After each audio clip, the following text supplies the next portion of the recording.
Atos, capítulo 4. Enquanto eles estavam falando ao povo, os sacerdotes principais, o comandante da polícia do templo e alguns dos saduceus vieram a eles, muito incomodados de que Pedro e João estivessem afirmando que Jesus havia ressuscitado. Eles prenderam Pedro e João e, como já havia anoitecido, puseram os dois no cárcere para passar a noite. Porém, muitos que ouviram a mensagem deles creram nela, de modo que o número de crentes agora já atingia cerca de 5.000 homens. No outro dia, aconteceu que um conselho de todos os líderes judaicos estava em sessão em Jerusalém. Ali estavam o supremo sacerdote Anás, Caifás, João Alexandre e outros dos parentes do supremo sacerdote. Assim foi que os dois discípulos foram trazidos à presença deles. Com que poder ou pela autoridade de quem vocês fizeram isso? Perguntou o conselho. Então Pedro, cheio do Espírito Santo, disse: Ilustres líderes e anciãos da nossa nação, se os senhores se referem à cura realizada no paralítico e como aconteceu, permitam que eu claramente afirme aos senhores e a todo o povo de Israel que isso foi feito no nome e no poder de Jesus de Nazaré, o Messias, o homem que os senhores crucificaram.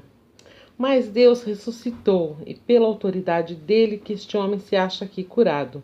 Porque Jesus, o Messias, é aquele a quem se referem as Escrituras, quando falam de uma pedra rejeitada pelos construtores, que se tornou a pedra principal da esquina.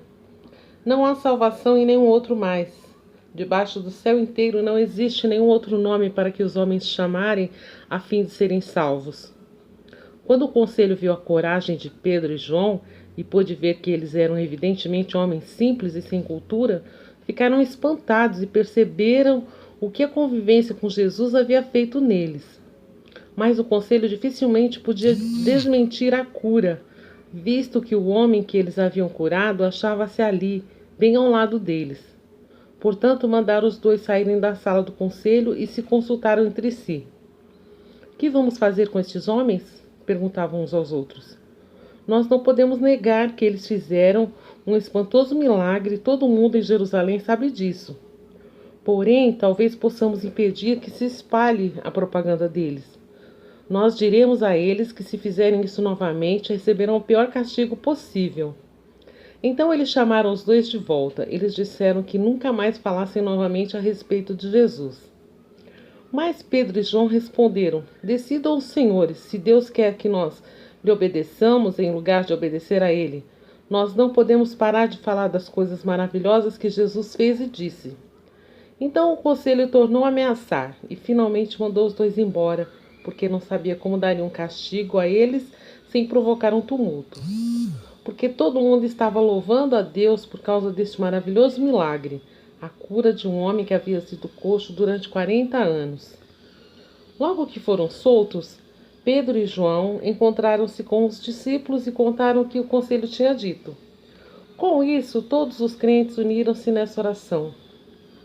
Ó Senhor, Criador do céu e da terra e do mar, de tudo que há neles, o Senhor falou há muito tempo pelo Espírito Santo através do nosso antepassado, rei Davi, seu servo, dizendo: Porque as pessoas sem Deus se enfurecem contra o Senhor e as nações descrentes planejam suas pequenas conspirações contra o Deus Todo-Poderoso?